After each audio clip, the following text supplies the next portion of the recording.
Les contraintes du milieu naturel des États-Unis sur l'économie. Plusieurs contraintes s'opposent au développement de l'économie des États-Unis liées au milieu naturel. Il y a d'abord l'insuffisance des pluies dans le Middle West. Comme à l'ouest des États-Unis, nous avons des montagnes, des chaînes de montagnes, les Rocheuses, et à l'est, nous avons les Appalaches. Donc, les montagnes rocheuses à l'ouest bloquent l'avancée des vents humides venant de l'océan. Donc, cela fait que le Middle West est relativement sec, ce qui cause des problèmes dans le développement de l'agriculture. Les ressources énergétiques. Nous avons dit que le pays possède d'abondantes ressources énergétiques. Malgré cela, les ressources ne sont pas suffisantes et à cause donc du niveau de développement économique, la demande est forte, si bien que les États-Unis restent malgré tout dépendants de l'étranger, surtout sur le plan de l'énergie comme le pétrole. Les États-Unis importent du pétrole, donc des pays du Golfe par exemple. Il faut dire que, les ressources ne sont pas suffisantes, il y a d'abondantes réserves qui ne sont pas encore exploitées, mais l'exploitation pose des problèmes. Pourquoi? Parce que les distances sont longues et puis il y a le lobby de l'environnement, ceux qui luttent pour la protection de l'environnement, qui s'opposent à une exploitation exagérée des ressources aux États-Unis d'Amérique. Nous avons aussi le fait que la côte ouest est exposée au séisme. C'est là que se trouve la faille de San Andreas et c'est là aussi que nous avons des phénomènes volcaniques importants. Il y a aussi des incendies et tout cela sont des handicaps au développement de l'économie parce que lorsque ces événements-là, ces catastrophes surviennent, ça entraîne des dégâts matériels, des pertes en vie humaine.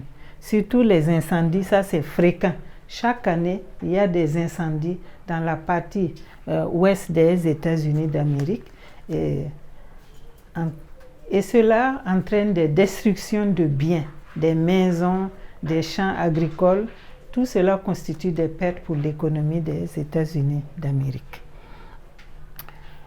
Nous avons également le fait que le nord-est est exposé aux hivers très rigoureux et ces hivers-là sont caractérisés par des tempêtes de neige qui paralysent souvent l'activité économique. Nous avons par exemple des vols sur le plan aéronautique, des vols qui sont bloqués au sol pendant plusieurs heures à cause des tempêtes de neige. Même les populations ne peuvent pas vaquer tranquillement à leurs occupations. Et donc, ça constitue des pertes économiques. Sans oublier le fait que les tempêtes de neige détruisent aussi les récoltes. Les côtes est et sud, quant à elles, sont exposées aux cyclones tropicaux avec leurs inondations qui sont souvent catastrophiques. Donc, il y a des destructions. C'est là qu'il y a beaucoup d'industries qui sont installées sur les côtes. Donc, il y a souvent des destructions d'industries, des destructions d'habitations. Tout cela constitue des problèmes. Et enfin, nous avons la présence des hautes montagnes et des canyons à l'ouest. Cela rend inaccessibles ces milieux. Donc, la densité de population y est faible. Et donc, s'il n'y a pas de peuplement, on ne peut pas développer l'économie dans ces régions. Voilà quelques exemples qui montrent que le milieu naturel des États-Unis peut être aussi un inconvénient, une contrainte pour son économie. Après l'analyse donc des atouts et des contraintes du milieu naturel sur l'économie des États-Unis, en grand 2, nous allons montrer l'importance de la population américaine sur l'économie. Donc bien sûr, il y a l'impact positif de cette population et puis il y a l'impact négatif. Grand 2.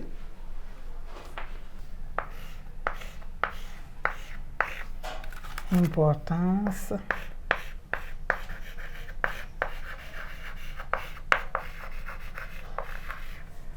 de la population.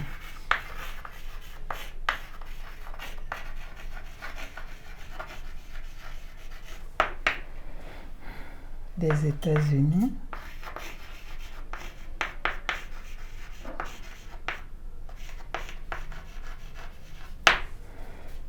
dans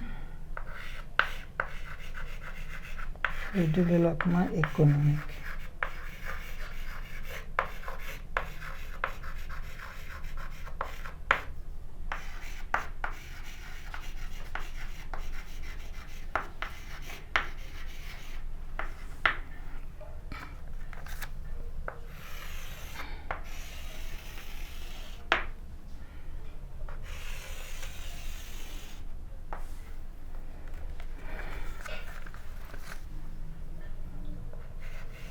Petit 1, l'impact positif de la population.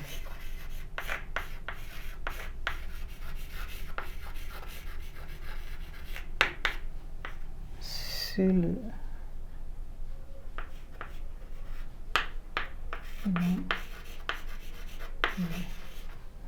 développement.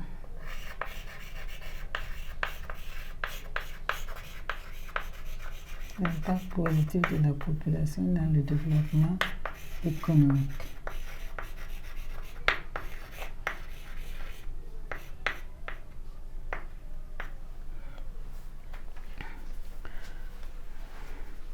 Les États-Unis d'Amérique, nous avons dit, c'est un territoire immense, plus de 9 millions de kilomètres carrés, mais c'est un pays aussi très peuplé, 340,1 millions d'habitants en 2024.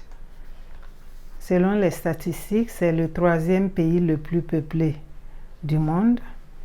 Et donc, cette population peut avoir un impact positif ou négatif sur son économie. Donc, nous allons montrer l'importance de cette population sur le développement économique des États-Unis à travers donc le petit 1, l'impact positif, et puis le petit 2, l'impact négatif.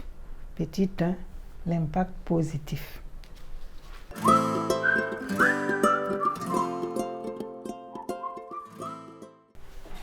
Grand 2, importance de la population des États-Unis dans le développement économique. Petit 1, impact positif. Comment est-ce que la population américaine peut être profitable pour le développement économique? En un mot, la population américaine est-elle un atout économique? C'est ce que nous allons tenter de montrer dans cette première partie. La population américaine est évaluée à 2024 à 340,1 millions. C'est une population qui est nombreuse et hautement qualifiée parce que c'est une population qui est inscrite dans les études. Il y en a qui font des formations professionnelles, d'autres ont fait de grandes études. Et donc cette population hautement qualifiée constitue une main-d'œuvre qui est également qualifiée pour l'économie. Deuxièmement, la population constitue un grand marché de consommation. Effectivement, quand la population est nombreuse, elle est un potentiel marché de consommation et cela peut stimuler la production, qu'elle soit industrielle ou agricole. Les États-Unis sont une destination importante pour les migrants du monde entier. Selon les statistiques, 40% des migrants internationaux se dirigent vers les États-Unis. Et nous savons que traditionnellement, c'est un pays d'immigration.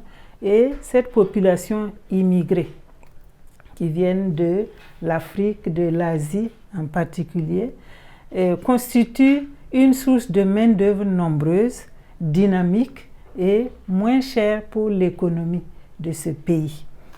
Et en plus, parmi ces émigrés, il y a aussi des élites qui, aux États-Unis, une fois installés, sont des entrepreneurs, et cet entrepreneuriat profite au développement économique des États-Unis d'Amérique.